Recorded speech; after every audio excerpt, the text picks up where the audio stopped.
Please like, share, and subscribe. I'll leave the link in this video in the description. This episode of Death Battle is brought to you by SGC. Pre-register for the greatest video game party ever at sgconvention.com.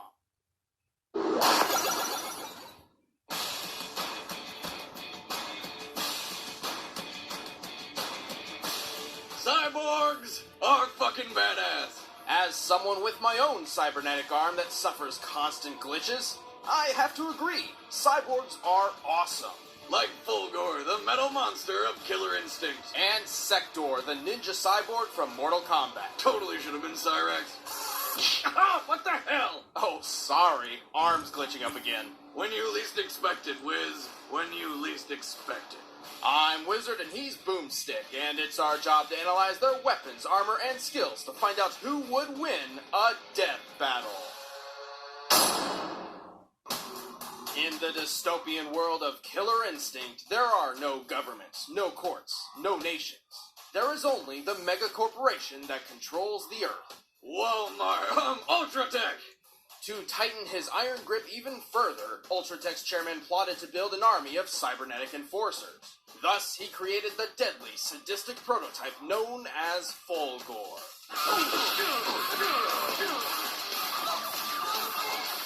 Fulgore. Now there's a name that will strike fear into your enemies. Just saying it gives me chills. Standing 6 feet 5 inches with over 500 pounds of reinforced steel, Fulgore is a brutal killing machine, all while rocking a stylish ponytail. Steven Seagal would be proud.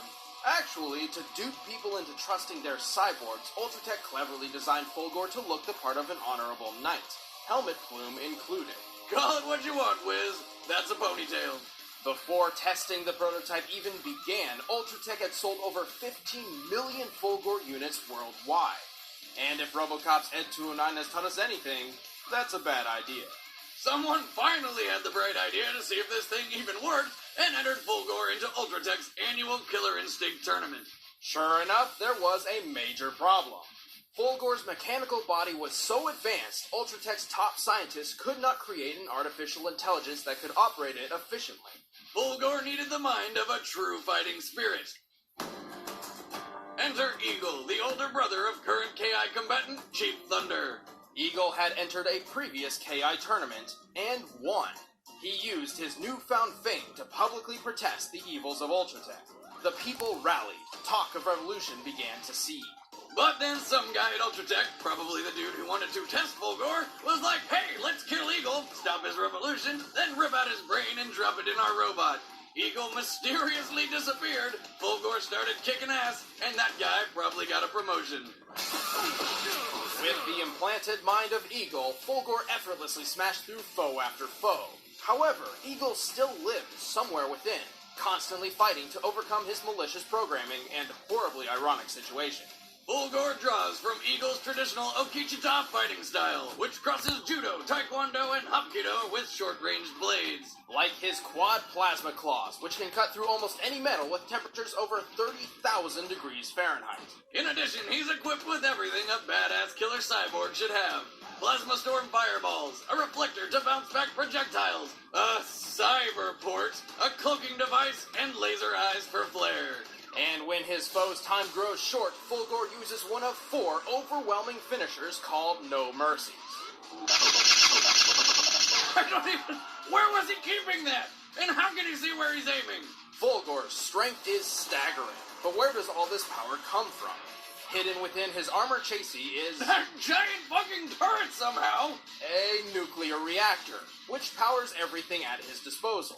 Fulgore can manually overclock this reactor, increasing its charge multiple times. At max charge, he gains a massive power increase, doubling his speed and allowing him to fire a giant laser of doom, the Devastation Beam.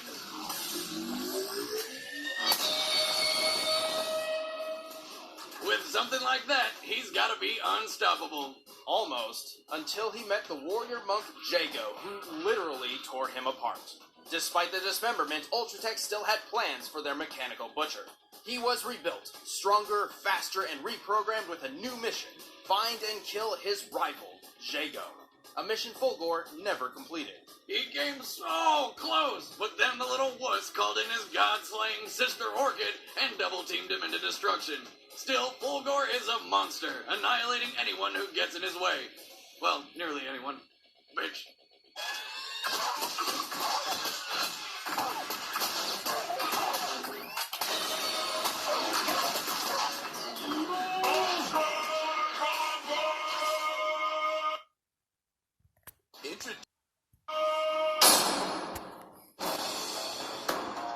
Earth was in grave danger. The interdimensional overlord Shao Kahn was one victory away from conquering the human world. In order to stack up with Khan's invading monsters, the Grand Master of the Lin Kuei clan of assassins came up with a plan so crazy, it just might work. Let's turn all of our ninjas into robots.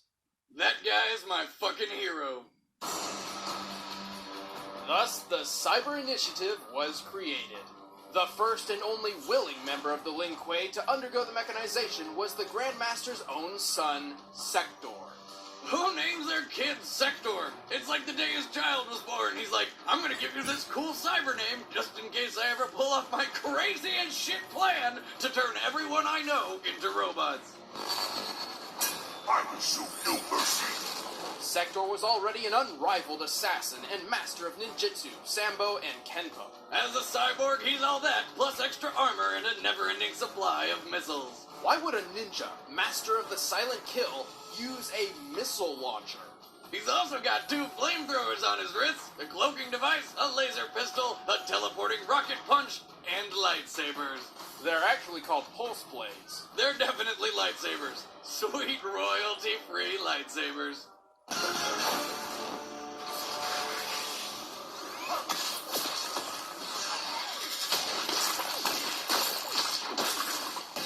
To close a kill, Sektor finishes foes with a brutal fatality, like the Robosec, Missile Strike, or the Compactor. Okay, how do these robo guys keep all this impossible shit in their chests? Do they have black holes for hearts or something? Regardless of the storage quandary, Sektor's compactor can crush a human being in mere seconds. At minimum, crushing an entire human body into paste requires nearly 2 tons of pressure. The new Sektor proved invaluable, aiding Shao Kahn in multiple Mortal Kombat tournaments against the defenders of humanity. And after Kahn discovered a loophole around the tournament's rules, Sektor led the Lin Kuei in the invasion of Earthrealm. But despite the pure badassery of being a robo-ninja, not everybody wanted to do it. Fearing the loss of mind and soul, a few Lin Kuei managed to escape. Sektor was tasked with hunting these traitors and dragging them back to the Grand Master, dead or alive. The list of defectors included a young ninja named Sub-Zero. Mecha Sektor was nearly unstoppable. He slaughtered the clan's enemies by the dozens without so much as batting a robo-eye. But no matter how hard he tried, he could never take down that poster boy Sub-Zero. Until Raiden reset the timeline and practically gift-wrapped him. However, Sektor's transformation was not perfect. While his cybernetics enhanced his body, they had a different effect on his mind. In just a few years, Sektor unraveled, tumbling deeper and deeper into an unescapable well of insanity. Mad with power, Sektor murdered his own father, intending to claim the title of Grand Master for himself. Until Sub-Zero showed up and totally ninja'd that shit, and then kicked him out of the Lin Kuei for good. Bummer. Sektor was alone. His only companions the twisted voices in his head. Eventually, he managed to found his own clan of cyber warriors, the Takunin. Sektor now roams the realms, hungry for Mortal Kombat. Mortal Kombat! You actually did it. You're a cyborg. We are the Lin Kuei, more stealthful than the night. Alright, the combatants are set. Let's end this debate once and for all. Death battle! Oh.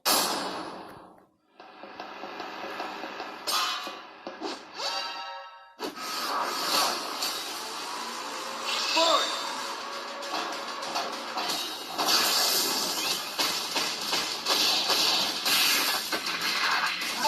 Combo!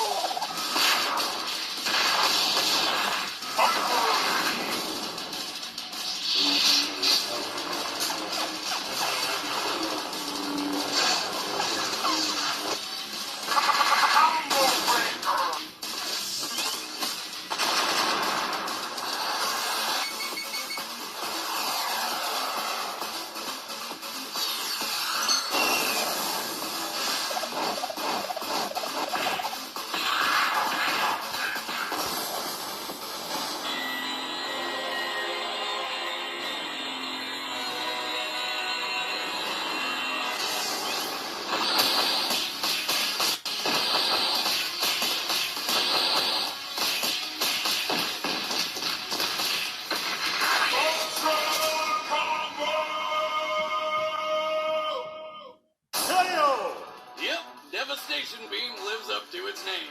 This was a close one. With his ninja ability, Sektor could easily outmaneuver Fulgore's bulk, but Fulgore had the edge in every other category. He had more options for defensive, close, and long-range combat. Being almost twice as big, his size and strength surmounted Sektor's, and whenever Sektor did get an upper hand, Fulgore simply overclocked his reactor to compensate. And while neither of them have successfully defeated their rivals, Sektor has been humiliated by Sub-Zero over and over. But Fulgore would have won his second duel with Jago if Orchid hadn't stepped in. It took the combined might of two demigod killers to take Fulgore down. In the end, Sektor got blown up. The winner is Fulgore. Please like, share, and subscribe. Peace out, y'all.